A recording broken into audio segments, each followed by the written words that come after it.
Hi hello నమస్తే అందరూ బాగున్నారా అని చెప్పేసి అనుకుంటున్నాను. ఈ వీడియోకి వచ్చేసి ఓన్లీ ఎస్ఐ జాబ్ గురించి మనం చెప్పుకుందాం. దానికి సంబంధించినటువంటి ఎడ్యుకేషన్ క్వాలిఫికేషన్ గురించి అయితే ఏంటి, హైట్ అయితే ఏంటి, ఏజ్ లిమిట్ అయితే ఏంటి, అసలు ఎన్ని పోస్టులు ఉన్నాయి ఏంటి, మొత్తం టోటల్గా ఈ వీడియోలో అయితే ఒక క్లారిటీ చెప్దాం. నేను ఏపీఎస్పీ ఎస్ఐఆర్ సిపిఎల్ గురించి చెప్పడం మర్చిపోయాను. దాని గురించి కూడా ఒక క్లారిటీ అయితే ఇవ్వబోతున్నాను అనమాట. ఫ్రెండ్స్, మీరు కాక మన ఛానల్ని ఫస్ట్ టైం చూసినట్లయితే మన ఛానల్ని సబ్స్క్రైబ్ చేయడం మర్చిపోవద్దు. మన ఛానల్ని సబ్స్క్రైబ్ చేయండి, లైక్ చేయండి, అనేక మందికి అయితే షేర్ చేయడం మర్చిపోవద్దు. అయితే ఇక లేట్ చేయకుండా వీడియోలోకి వెళ్ళిపోదాం. వీడియో ఏంటంటే, అసలు మనకు జాబ్ క్యాలెండర్లో ప్రకటించేటప్పుడు ఎస్ఐ జాబ్స్ అనేవి 418 వేకెన్సీస్ ఉన్నాయని చెప్పేసి చూపించడం జరిగింది.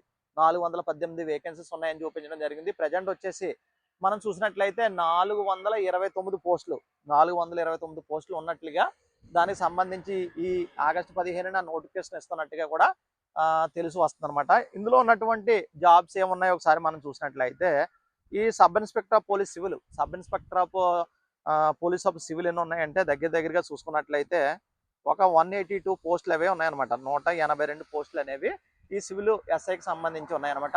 ఇవి మళ్ళీ సెపరేట్గా సివిల్ ఎస్ఐకి ఏ క్వాలిఫికేషన్స్ ఉండాలి, దానికి సంబంధించినటువంటి అన్ని డీటెయిల్స్, ఎన్ని పోస్టులు ఉన్నాయి, దానికి సంబంధించిన అర్హతలు ఏంటి, ఈవెంట్స్ ఎలాగా, దానికి సంబంధించిన జాబ్ ప్రొఫైల్స్, డ్యూటీస్ అన్నీ కూడా నేను ఏ వీడియోకి ఆ వీడియో చేస్తాను. అయితే ఇది మాత్రం ఒక మొత్తం ఎస్ఐలకు సంబంధించినటువంటి వీడియో అనమాట. సివిల్ ఎస్ఐ వచ్చేసి 182 పోస్టులు అయితే ఉన్నాయన్నమాట. అదేవిధంగా ఆర్ఎస్ఐగా చూసుకున్నట్లయితే ఆర్ఎస్ఐ 116 ఉన్నాయన్నమాట.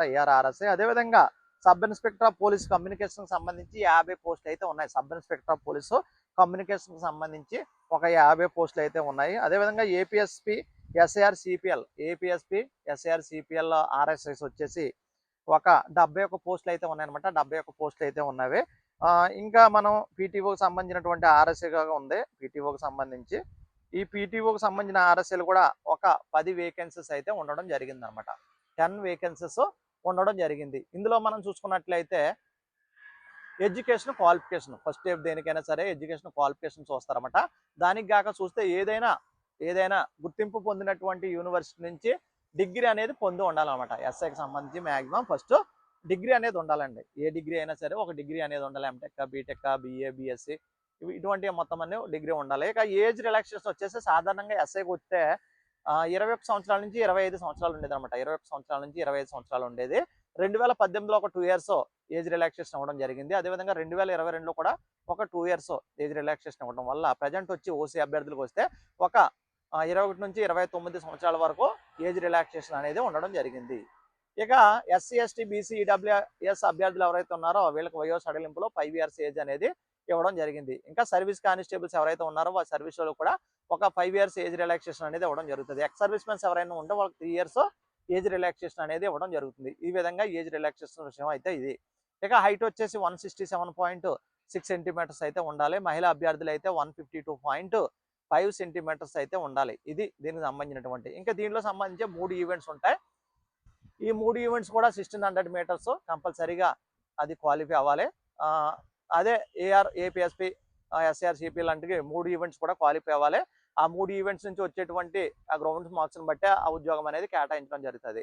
లేదు సివిల్ ఎస్ఐ సరిపోతుంది అనుకుంటే 1600 మీటర్తో పాటు ఏదైనా 100 మీటర్ కానీ లాంగ్ జంప్ కానీ 2 ఈవెంట్లో ఏదో ఒక ఈవెంట్ అయితే క్వాలిఫై అయితే సరిపోతుంది అనమాట. ఇది సివిల్కి సంబంధించి. అది మొత్తం మీద పేపర్లు కాక చూసుకున్నట్లయితే ఆ ఫస్ట్ ప్రిలిమ్స్లో 200 మార్క్స్కి పేపర్ ఉంటుంది అనమాట. అందులో అథమెటిక్ రీజనింగ్ 100 మార్కులకు ఉంటుంది. అదేవిధంగా జనరల్ స్టడీస్ ఒక 100 మార్కులకు ఉంటుంది. పేపర్ వచ్చేసి ఇంగ్లీష్ అండ్ తెలుగు లాంగ్వేజ్లో ఉండడం జరుగుతుంది. 200 బిట్స్ ఉంటాయి. 200 మార్క్స్ అనేది ఉంటుంది. 3 అవర్స్ టైం అనేది ఇస్తారన్నమాట. తర్వాత మెయిన్ ఎగ్జామ్ ఉంటుంది. ఈ మెయిన్ ఎగ్జామ్లో చూసుకున్నట్లయితే 4 పేపర్స్ అనేవి ఉంటాయి అనమాట ఎస్ఐలో. ఈ 4 పేపర్స్ ఒక కమ్యూనికేషన్ మాత్రమే 3 పేపర్స్ ఉంటాయి. అందులో ప్రిలిమ్స్ అనేది ఉండదు. హైట్ కూడా 162 ఉంటుంది అనమాట కమ్యూనికేషన్ ఎస్ఐకి సంబంధించి. మిగిలిన ఎస్ఐలు అన్నింటికి కూడా 167.6 సెంటీమీటర్స్ అనేది ఉంటుంది. ప్రిలిమ్స్ ఎగ్జామ్స్ ఉంటుంది. ప్రిలిమ్స్ గురించి మనం చెప్పేసాం. ఇక మెయిన్ ఎగ్జామ్ వచ్చేస్తే ఫస్ట్ పేపర్ వచ్చేసి ఇంగ్లీష్ ఉంటుంది. సెకండ్ పేపర్ వచ్చేసి తెలుగు ఉంటుంది అనమాట. ఇది డిస్క్రిప్షన్ లెవెల్లో ఉంటుంది. ఇవి క్వాలిఫై అయితే సరిపోతుంది అనమాట. క్వాలిఫై అయితే సరిపోతుంది. ఇక థర్డ్ పేపర్, ఫోర్త్ పేపర్కి వచ్చేసి అథమెటిక్ రీజనింగ్ థర్డ్ పేపర్లో ఉంటుంది. 200 క్వశ్చన్స్, 200 మార్క్స్, 3 అవర్స్ టైం అనేది ఉంటుంది. ఇక ఫోర్త్ పేపర్ వచ్చేసి జనరల్ స్టడీస్ ఉంటుంది అనమాట 200 మార్క్స్కి. సో సివిల్ ఎస్ఐకి అయితే ఈ థర్డ్ ఫోర్త్ పేపర్లో వచ్చినటువంటి మార్కులను బేస్ చేసుకుని ఉద్యోగం అనేది కేటాయించడం జరుగుతుంది. అదే ఏఆర్ కానీ, ఏపీఎస్పీ కానీ, ఎస్ఆర్ సిపిఎల్ లేదా ఎస్పీఎఫ్ లాంటి ఎస్ఐలకి ఇచ్చేటప్పుడు ఏం చేస్తారంటే మనకి వచ్చినటువంటి మెయిన్ ఎగ్జామ్లో వచ్చినటువంటి మార్క్స్ని బై 2 చేసి, ఫర్ ఎగ్జాంపుల్ ఒక 240 వచ్చాక 120 అవి మార్క్స్ చేసి, గ్రౌండ్ నుంచి వచ్చే మార్కులు, గ్రౌండ్ నుంచి 50 వచ్చినా 60 వచ్చినా ఈ గ్రౌండ్ మార్కులు ఎట్టుకెళ్ళి అందులో కలిపి ఈ ఏఆర్ కానీ లేకపోతే ఏపీఎస్పీ ఆర్ఎస్ఐ కానీ, ఎస్ఆర్ సిపిఎల్కి సంబంధించినటువంటి ఆర్ఎస్ఐ ఉద్యోగాలు అనేవి కేటాయించడం జరుగుతుంది. ఇది ఈ విధంగా ప్రస్తుతానికి అయితే వేకెన్సీస్ 429 వేకెన్సీస్ అయితే ఉండడం జరిగింది. అందులో మనకు చెప్పుకున్నాం సివిల్ ఎస్సీ వచ్చేసి 182 అని చెప్పేసి, ఏఆర్ వచ్చేసి 116 అని చెప్పేసి, ఏపీఎస్పీ ఎస్ఆర్ సిపిఎల్ వచ్చి 71 అని చెప్పేసి, కమ్యూనికేషన్ ఎస్ఐ వచ్చేసి ఒక 50 పోస్టులు, పీటీఓ ఎస్ఐ వచ్చేసి ఒక 10 పోస్టులు. ఈ విధంగా ఒక భారీ నోటిఫికేషన్ అని చెప్పాలన్నమాట ఎస్ఐకి సంబంధించి ఇది అనమాట. ఇంకా ఏదైనా డౌట్స్ ఉంటే మీరు నాకు కామెంట్ చేయండి. నేనైతే సివిల్ ఎస్ఐకి సంబంధించి సివిల్ ఎస్ఐ డ్యూటీస్ కానీ, సాలరీస్ కానీ దాని గురించి, అదేవిధంగా మొత్తం ఈ దేనికి దానికి ఎస్ఐ వీడియోస్ కూడా మీకు అయితే నేను చేసి క్లారిటీగా అయితే అందిస్తాను. ఆ డౌట్ అయితే మీరు పెట్టుకోవద్దు. సో ఈ వీడియో కాక మీకు నచ్చినట్లయితే మీరు అనేక మందికి ఈ వీడియోను షేర్ చేయండి. ఇంకా మీ అమూల్యమైనటువంటి సలహాలు నాకు అందించండి. మీ సపోర్ట్ నాకు ఇవ్వండి. నా సపోర్ట్ అయితే మీకు ఇస్తాను. ఓకేనా? Thank you friends.